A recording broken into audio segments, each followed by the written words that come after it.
Welcome back, everybody. This is Modern Randy. I am Randy, and today we're talking about the deck that took down the Magic World Championship 30 competition just this past weekend. Is notably being called Dimir Demons. Before we get into that, though, real quick, guys, if you like what you're seeing, you like what I'm doing, go ahead and leave a like on this video. Subscribe to the channel; it really helps me out. And leave a comment down below what you think I'm doing wrong, or what you like what I'm doing, or anything you'd like to see me cover. I'd be happy to interact with you guys. That being said, though, we are talking about Dimir Demons. This is a deck that came out of relatively nowhere. I'm not going to say this was an unknown deck, but it was unknown in the sense of the combo that we're playing. No one was really doing it. And then Unholy Annex is kind of showcased to be one of the premier cards now, or one of the premier doors at least, from Duskmourn. So, going over this real quickly, it's not too complex of a deck. We're playing Dimir colors. We're playing all the spells that we all knew about from Dimir, right? We're playing main deck to rest to interact with our mid-range opponents. We're playing Cut Down, Anoint with Affliction, Go for the Throats, and Shoot the Sheriff, all as ways to interact with our opponents, keep our aggro opponents down. Just great removal spells, right? Like, good removal spells, good solid spells, not too surprising there. We're playing 2 Cosmic Broncos as a way to help get some card advantage going. Same thing with Fairy Mastermind. I imagine this card will be seeing play as a 4 of until the end of time, or until it rotates out of standard. And then we're playing 2 Spell Stutter. Sorry, I want to say Spell Stutter Sprite. That is not legal. 2 Spell Stutters as counter spells, where get to counter target spell. Let's replace 2, and then plus an additional 1 for each fairy. Notably, we have the 4 fairies through Fairy Mastermind. The land base is not too crazy. 26 lands, basically playing all the blue-black dual lands we can play, along with 4 Restless Reef. Oh my gosh, Restless Reef. I don't know why we keep want to call it, but Restless Reef, notably a very good card for its second ability of when it attacks, target player mills 4 cards. We'll get into that just in a little second. And then, of course, we're playing 2 Fountain Port, because why wouldn't we play this card? Card's been amazing. Card we'll continue to see play for as long as it's in standard. So getting into our Demon package and combo package, we're playing 4 Archfiend of the Dross. Really good card. 4 mana, 6/6, flying. Seems great. Oil counters are a little bit worrisome, but we have our own removal spells to get rid of it in case we're not closing out the game by that time for whatever reason, or our opponent hasn't removed it already. And then we're also playing the new card here, that Unholy Annex and Ritual Chamber. So we care about the front half more than the back half for the time being. So the front half is the beginning of your end step, draw a card. If you control a demon, each opponent loses 2 life, and you gain 2 life, otherwise you lose 2 life. So worst case scenario, it's 3 mana, we draw a card at the beginning of our end step every turn. We lose 2 life. Obviously, we have the demons to stop that with Archfiend of the Dross, the Doomsday Excruciator, Jesus. Good attack out in a minute. And then also the back half of Ritual Chamber makes a 6/6 demon.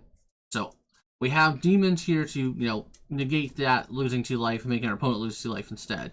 Card's amazing, though, because it gives us continuous card draw. That's the thing that most of these decks will worry about, is we don't have that continuous card draw, right? If our opponent's not drawing cards, or we don't have Fairy Mastermind out, to get that card advantage back, we're stuck with going 1 for 1, 1 for 1, 1 for 1. So this card lets us, recoup all that value we're losing, or all that 1 for 1 trading, to where we can then pull ahead, or we're drawing, 2 cards a turn compared to our opponent. And then the Doomsday that we're playing is, notably, it is 6 drop. It's a 6-drop all black mana for a 6/6 flyer. When it enters the battlefield, if it was cast, sorry, each player exiles all but the bottom 6 cards of the library face down, and then beginning of your upkeep, you draw a card. So, notably, this is a combo kill with Jace the Perfected Mind. There we go, with Jace the Perfected Mind. So, we play Doomsday. We exile our whole decks besides the 6. We played Jace. We now mill them out for their entire deck. They lose on their next draw step. Notably, if we don't have that going and we just have the Reef, we can just attack them. As long as our Reef attacks, it doesn't need to hit. They can have a million blockers. Doesn't matter. We still get to mill them for 4 cards. We're gonna win that game now because we have 6 cards. They have 2 cards. They're gonna draw out before we do. So just kind of this cool little combo kill for this deck, which is kind of interesting, as well as just having this value package of the Holy Annex with Archfiend of the Dross, to go along with everything else that it has going on. It's just that Dimir package. Now, will this be the new Dimir deck? Possibly. It could be the future of Dimir. We still have a bunch of Dimir mid-range running around. Dimir Control is what's being called to. I can't see the difference between the control and the mid range. I keep looking and I don't see the difference, but somehow it's labeled differently on every site. But so Dimir is definitely here to stay. I think this is one of the better decks that came out of, you know, the Magic World Championship. Obviously it won, so clearly, you know, people were doing something right with it. But it is an interesting take on Dimir as a whole, and definitely something you need to be wary about if you're planning on going to the standard RCQ that are coming up here in just a couple weeks. That being said, we still have Foundations coming out, so this whole deck could just be obsolete once Foundations hit, because there's going to be a whole bunch of new cards interjected into standard. That's going to definitely change and warp the format. Going over their sideboard, I won't pretend to know too much about what they were doing as a whole here, but they had one Jace, which I imagine was for the mid-range grindy decks. Same thing with the negates, you know, having that the counter spell is needed. Dreams of Steel and Oil for when you need to remove more things from your opponent's hand. We have Ghost Vacuum and Deadly Cover-Up, which I have to imagine was fair for the Oculus deck that was running around. Gix Command, not Grixis, Gix Command.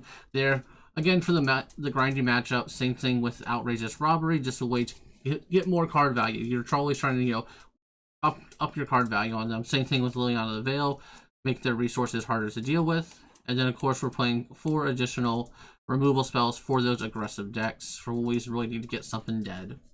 And some enchantment removal as well with, you know, Withering Torment. Overall, definitely a solid deck. Now the real big question, though, is will this last after Worlds? Was this just a Worlds deck where it was good against the predicted meta of what people were going to bring? And there's always a lot of, like, metagaming in these type of, like, big, small tournaments, which sounds like an oxymoron. But it will be interesting to see if this deck is going to be here to stay or if it was just a flash in the pan. Let me know what you guys think down below, and as always, you can catch me next time.